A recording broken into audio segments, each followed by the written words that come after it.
So guys, last season was a major disappointment for the Giants defense. There was too much confusion, too many mistakes, and by the end of the year, it was clear that something had to change. That's why one of the Giants' biggest offseason moves was hiring Dennard Wilson as their new defensive coordinator. Since the moment he arrived, the Giants haven't just been adding talent, they've been building a defense that fits Wilson's vision from top to bottom. And now, with training camp right around the corner, the buzz coming out of the building feels completely different. Players are talking with confidence, expectations are rising, and there's a growing belief that this defense could become the biggest nightmare in the NFC East. So let me break down what's happening behind the scenes, why confidence is suddenly so high, and why I believe Dennard Wilson is building the kind of defense that will make offenses think twice before stepping onto the field. What's up, Giants Nation? Welcome to the NFL Playbook Giants. If you're new here, don't forget to hit that subscribe button. So what exactly does Dennard Wilson want this defense to look like? Well, in his own words, he said they're going to play New York football, the real brand of it, and that means violent defense. That's what defense is supposed to be, physical, aggressive, and it's supposed to put fear into the heart of an offense. I love hearing that from a coordinator because for a couple of years now, that identity has honestly been missing. And look, I know some fans roll their eyes when a coach talks tough in the offseason. Everybody says the right things in June and July.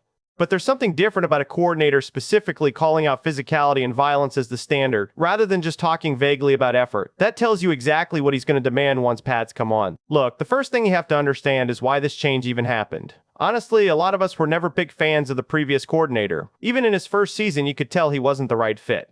The scheme felt clunky, the calls felt reactive instead of aggressive, and you could just sense that the players were thinking too much out there instead of playing fast. The defense got better the moment he was let go, and now, with Dennard Wilson in charge, you're finally getting a real defensive mind running this thing. And when you hear what players are saying about him, it really paints the picture of just how big an upgrade this is going to be. Brian Burns put it perfectly when he said Wilson takes all the gray area out, so there's no confusion. And, I mean, when a player says something like that, it's usually because it's such a contrast from what they had before. We talked about it all last season. The old defense was overly complicated, and honestly, it never really put players in a position to succeed. That doesn't sound like it's going to be an issue anymore. And honestly, that phrase, taking the gray area out, that's coach speak for something pretty simple. It means guys know exactly what their job is on every single snap. No hesitation, no second guessing, no glancing over at the sideline wondering if you read the call right. When you remove that hesitation from a defense, you get speed, you get aggression, and you get guys flying around and trusting their eyes instead of overthinking everything. Now, here's something that really stood out to me. Carl Banks, a true Giants legend, said he spoke with Tyler Newman and asked him if he was excited about the new system. And apparently the guy just lit up. He said he loves it, and that Wilson's defense lets him play the way he did back in college. That's a big deal, guys. If we can get any kind of resurgence out of Tyler Newman in year 3, that alone could take this defense to another level. I'll admit I've had my questions about his athleticism at this level, but if he can tap into what he showed in college, watch out.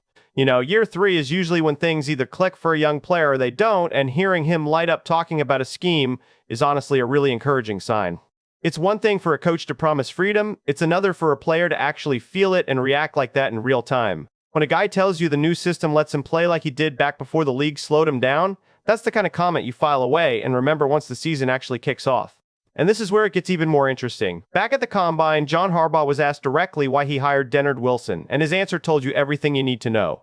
He talked about knowing Wilson for a long time, working with him closely, and looking at a lot of different candidates before making the call. He praised his talent, his tenacity, his determination, and said he's one of the smartest guys in the building with a great knowledge of the game. He also pointed out that he's very demanding, but at the same time very relationship-oriented, which honestly might be the perfect combination for a locker room that needs both structure and trust after a rough couple of seasons. But the part that stuck with me most is when he said they wanted to stay within the system, a system they built together over a long time, and that Wilson represents that continuity perfectly. That system, of course, is that physical Baltimore style of defense. And honestly, we got a taste of that a while back when John Martindale ran the defense here. It wasn't perfect, but there was a style to it that this fan base gravitated toward. And now with Dennard Wilson, I think we're getting a similar identity, maybe even a more refined version of it.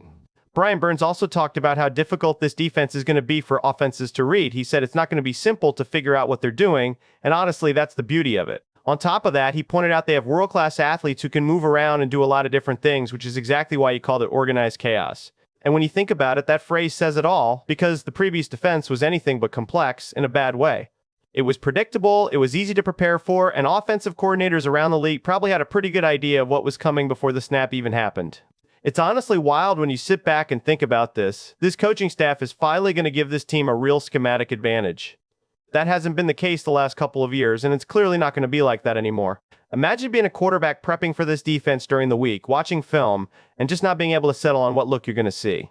That uncertainty alone can throw off timing and force mistakes before the ball is even snapped. Okay, now let's talk personnel, because the roster upgrades here go hand in hand with the coaching change, and honestly, you can't separate the two. A great scheme without the right players doesn't matter, and great players in the wrong scheme don't matter either. This front office clearly understood that and built around it. Outside of the defensive tackle spot, this defense got significantly better across the board. At corner, they brought in Newsome, a former first-round pick who's a true press-man corner.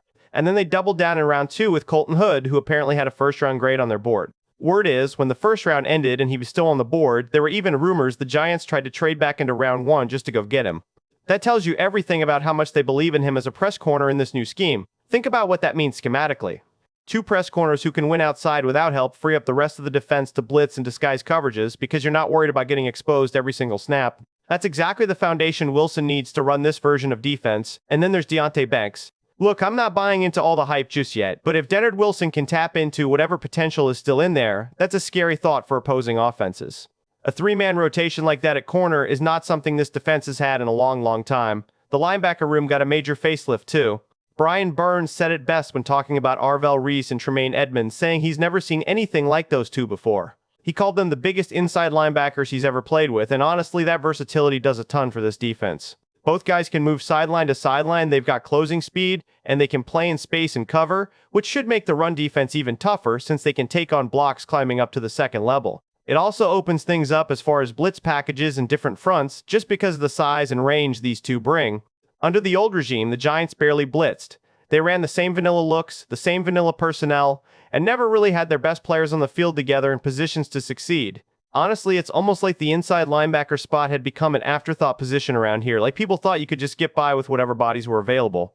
But the last couple of years proved that wrong. Now, with Tremaine Edmunds and Arvell Reese in the building, this might be the best linebacker duo in the entire division. And it doesn't stop there. The safety room improved too, with the additions of our Darius Washington and Jason Pinnock. Combine that with the corner upgrades and the linebacker upgrades, and then add in a defensive coordinator who actually knows how to use all that talent, and you start to understand why coaching matters so much in this league. Give a good coach better players, and suddenly you're putting them in positions where they can actually thrive. People underrate just how much coaching impacts this sport. You can have all the talent in the world, but if it's misused or scheme fit is ignored, none of it matters. This offseason, the Giants didn't just add pieces, they added pieces that specifically fit what Wilson wants to run. So why can't we start talking about a top 10 defense here? Honestly, if this team is going to do what everyone hopes they can do this year, it's going to be because of this defense. I don't look at this roster and see a high-scoring offense that wins shootouts every week. That's just not who they are. But can this team win games 21-17, 24-20? Can they be competitive in the NFC when the weather turns cold in December and January? I think the answer is yes, and it all comes down to Arvell Reese, Tremaine Edmunds, Brian Burns, Kayvon Thibodeaux, and Abdul Carter, who honestly might be in line for a superstar-level season.